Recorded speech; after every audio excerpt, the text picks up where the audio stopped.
The first sign something was wrong wasn't the blocked credit card. It was the silence after it. That's when she realized I wasn't coming back. The first sign something was wrong wasn't the blocked credit card. It was the silence after it. I was at work when my phone lit up with her name. I didn't answer.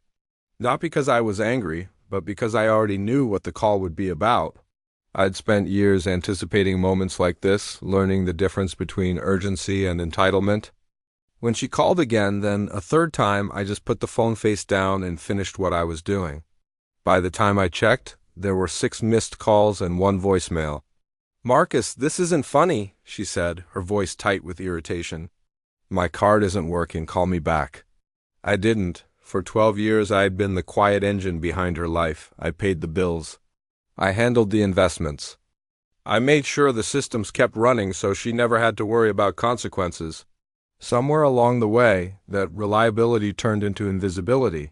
The affair itself wasn't dramatic. No secret hotels or passionate confessions. Just late nights, sudden gym sessions, and a new phone she guarded like a diary.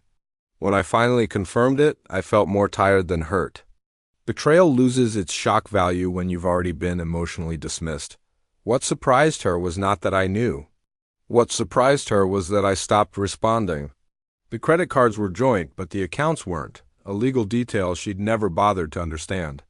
I froze them calmly, methodically, the same way I handled everything else. No shouting, no threats, just action. She came home furious that evening, heels clicking like punctuation marks across the floor. "Did you do this?" she demanded, waving her phone. "Yes," I said from the dining table where I was finishing dinner. "You can't just—" She stopped when she noticed the empty shelves behind me, the framed photos gone, the laptop missing, the filing cabinet open and bare. "I moved my things out this morning," I said. "I didn't want to disturb you," her anger flickered, replaced by confusion.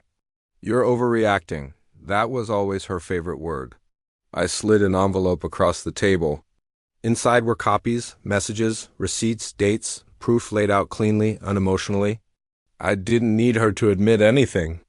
I just needed her to understand that I was done managing her lies. She laughed, once, sharp and disbelieving. "So what, you're punishing me now?" "No," I said. "I'm separating," she scoffed. "You'll come back, you always do." I stood, took my jacket, and paused at the door. This time is different. The Courier arrived the next afternoon. I wasn't there to see it, but I heard about it from the building manager later. Official envelope, legal stamps. An eviction notice issued under a clause she never read because she assumed it would never apply to her.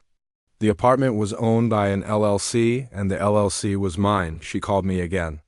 This time I answered. "You set me up," she said, panic bleeding through her anger.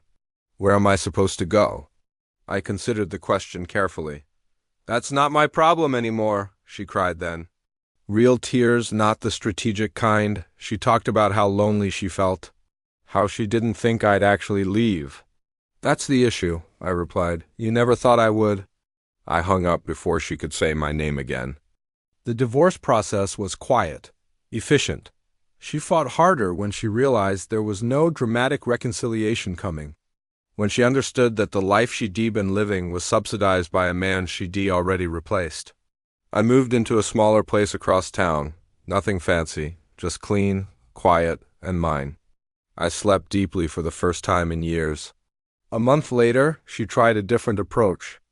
Apologies, regret, promises. She said she missed how stable everything used to feel.